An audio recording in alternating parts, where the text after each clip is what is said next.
Hi, everyone. Today we're going to be completing week 2 of our Paul Cezanne still life. So this is going to be the digital version of what we drew last week. So let me start sharing my screen.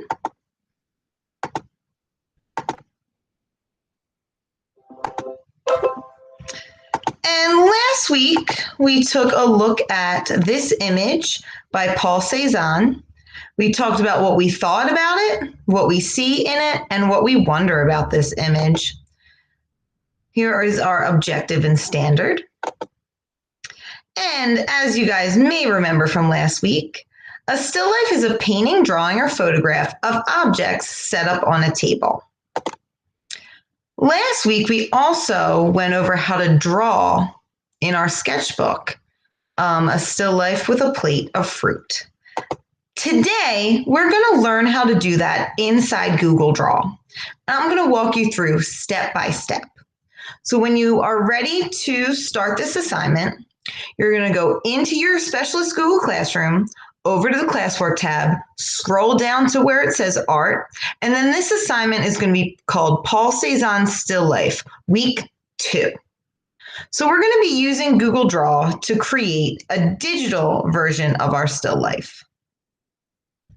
So when you go in the assignment, there's going to be a few videos, including this one, and a blank Google Draw file. So step number 1 is going to be to open up that Google Draw file. Then we can start to make our table, our plate, and our fruit. We're going to be using the shape tool and the color fill tool to be able to do this. So for my first step, I want to make my table. So I'm going to go to the shape tool, which is this circle on top of the square, hover on top of shapes, and then pick this first rectangle. Then I can draw out my rectangle. Whoop. And sometimes that doesn't always work, so we'll try that again. I'm going to draw out my rectangle, almost as big as the entire Google Draw. If I want, as long as my shape is selected, which means has this blue box around it, I can change that color by going to the fill color tool, which looks like a cup that's spilling over. And I think maybe I will have a purple tablecloth today. After I'm done filling the color, I want to make sure I click off of the background. Okay. If I stay selected on my background, then I'm going to be able to move it around, and I want it exactly where it is. My next step is going to be to make my plate. To do that, I'm going to go to the shape tool, hover over shapes, and pick the circle. I can make the plate any shape I want. I just am going for a circle today. So after I draw the shape out and let go, I can go ahead and change the color. I think I'll make this one a light gray. And then I'm also going to change the border. I'm going to keep it black, but I'm going to make it thicker by going over to this icon that is 3 lines. When I click on that, I can pick how thick that outline is. So now we can see I have my table and the first part of my plate. If I want my plate to have a lip around the edge, I would just draw another circle inside the plate. And I would use my arrow tool to move that shape around and make it perfectly even, or as even as I can, for the inside of the plate. And while that's selected, I'll go in, I'll change the color. Then I'm going to change the border weight again and make it 4 pixels. So I already have my plate and my background done. Now I can start to make my fruit.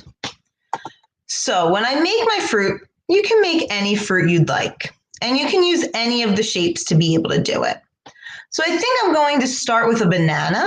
And to do that, I'm going to use the moon shape tool. Then I can put that on my plate, draw it out, let it go. I'm going to change my color to yellow.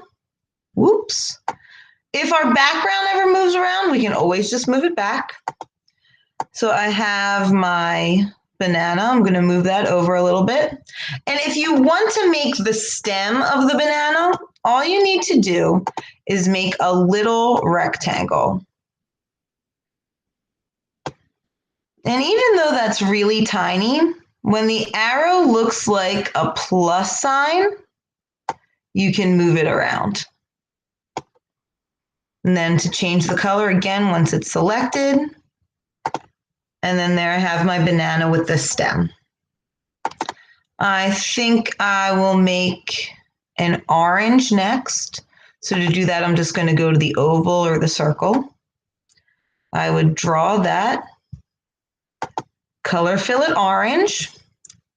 And then oranges don't really have any other things on them, but there is that place where they're connected to the tree. So if you want to add that, I might use this kind of, well, they call it block art or crescent. I would just draw that kind of small. Again, when that shape has the plus sign over it, I can move it around, and then I'll color fill that in. We want to add at least 3 pieces of fruit. We can also use the line tool and the scribble tool to be able to draw our shapes, but those can't be colored in. So that's why I'm saying use the shape tool. So maybe now I'll just make a couple blueberries that are just kind of loosely scattered along the plate. So I'll draw my little circle and I will color them in blue. And I might do that a couple times because there's a few different blueberries scattered around this plate.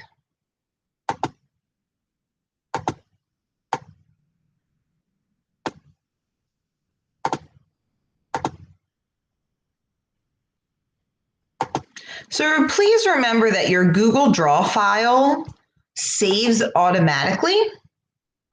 So you won't have to go in and save it.